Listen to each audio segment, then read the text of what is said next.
Ladies and gentlemen, we will begin in a few minutes. Ladies and gentlemen, we will begin in a few minutes. Thank you.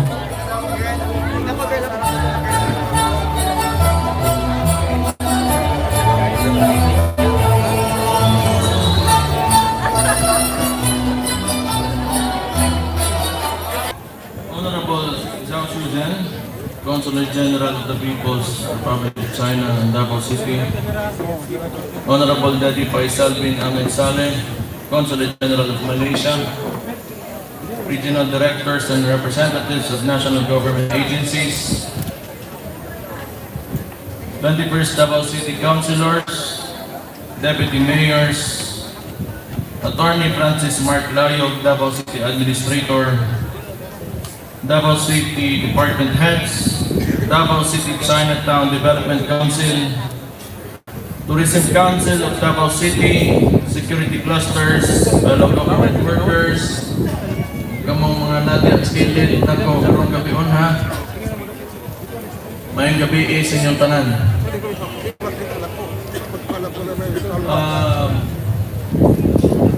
The Consul General of the People's Republic of China in Davao City, Honorable Zhao Shuzhen, the Davao City Filipino-Chinese community, fellow government workers, members of the academe, representatives from the private sector, and guests.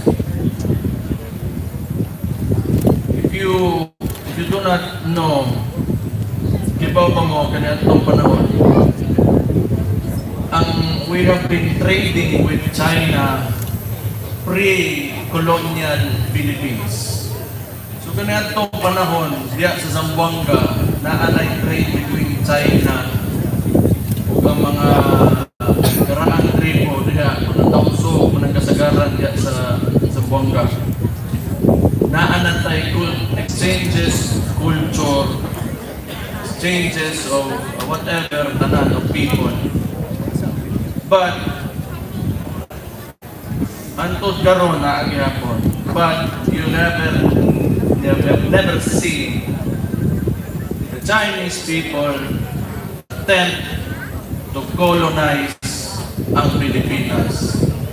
And I'm sure it will stay the same way antod karon and for years to come. So, kanimanggong narrative that is being pushed, I do not know by whom, but I do not want to specifically point out kung kinsa man gila. They are in government. I hate to see the current ambassador, having to deal with behavior that is unfriendly towards a loving neighbor and a peaceful neighbor towards the Philippines. So I hope my wishes would be it would calm down and they would talk in a peaceful ways, or in a peaceful manner, communicate in a peaceful manner. Because there is no only way for us to move forward, but to promote mutual benefit from both sides. Tonight we celebrate not only the New Year, but the long-standing relationship between Davao City and China. For tonight, we're also launching the Davao City Chinatown Coffee Table book, which chronicles the journey of the first Chinese families in Davao City and showcases the deep-rooted history of our Chinese communities.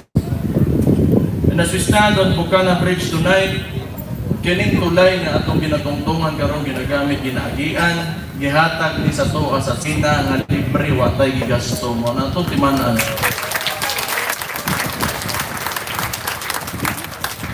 As far as I can remember, it is a gift to former President Rodrigo Roa Duterte during his term.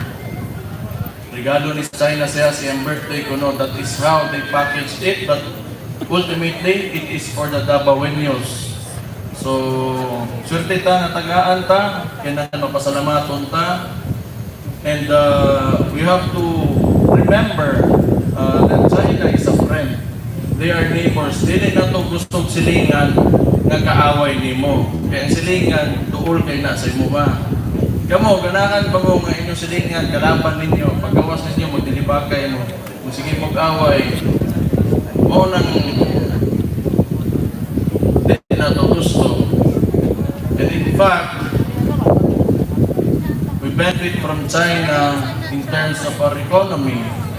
Daga mga baratong mga balitonon, kana inyong mga cellphone nga na picture niya sa kuha. Kung dili na made in China, ang motong asa. Pero kaya nang lang ta makasabot na China has grown exponentially in the past 20 years. And I am sure that they are willing to share this growth and prosperity with the Philippines for years to come. So, mas maayo, mas daghan tag amigo, kaysa mas daghan tag kaaway. Mo nang importante kayo para sa natong tanan. So, nalipay ko,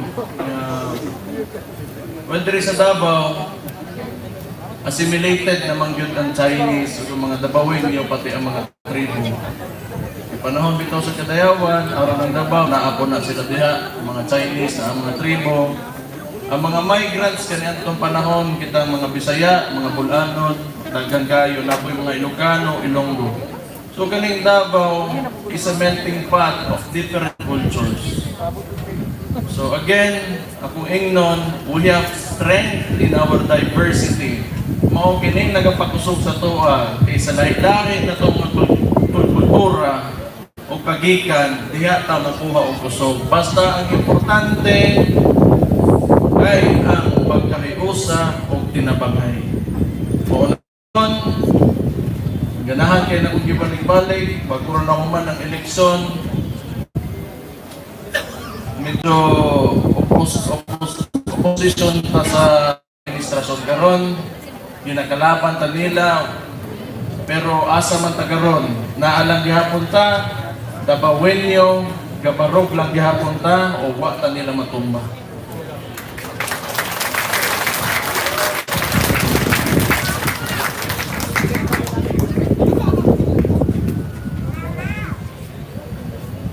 And as we stand on Bukana Bridge tonight, we extend our utmost gratitude to the People's Republic of China for making the bridge possible.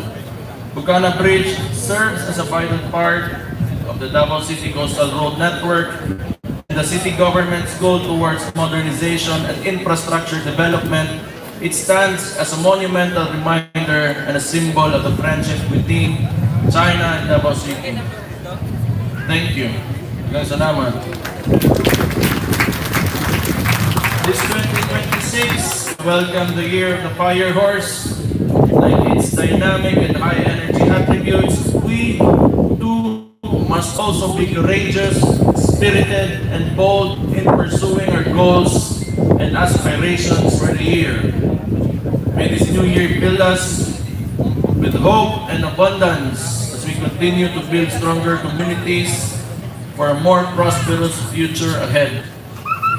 So mga Dabawenyo, kayod lang, sagulan akong kamay politika, ang tanan ninyong gipili, kanto niaging eleksyon, kaya ang hugpong sa tawang lungsod, kayod lang ta, tagaan monamo o gobyerno, nga ampingan inyong kwarta o makita ninyo nga mauli sa inyo. Maayong gabi sa inyong tanan, kung hey Patsoy, God bless you. Thank you very much, Mayor Sebastian Vigo Pepe. Ano, meron siyo. Grabe, nagagawan bossing. Ano, meron basti namin kahit saan yan. Talaga? Naka-live boss. Sa musikera sa bukid. Boss, ang ganda naman ang live mo. Oo, kaya kami. Naka-500 na. Salamat sa like and share nyo guys. Selfie na lang tayo. Ayan.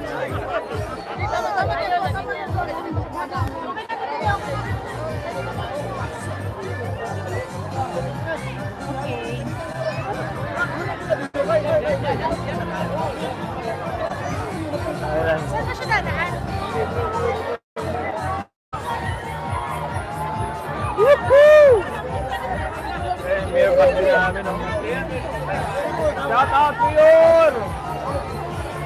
Ay, sorry.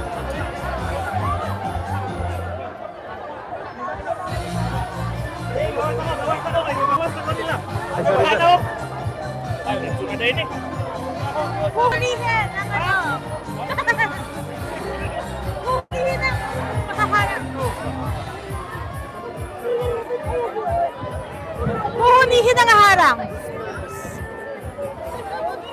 But New Year naman talaga to si Mayor.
Kami.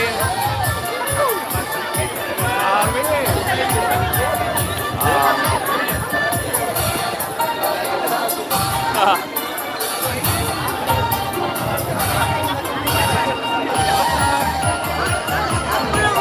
Ito, bibigyan. Panboy.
Grabe, saya-saya guys.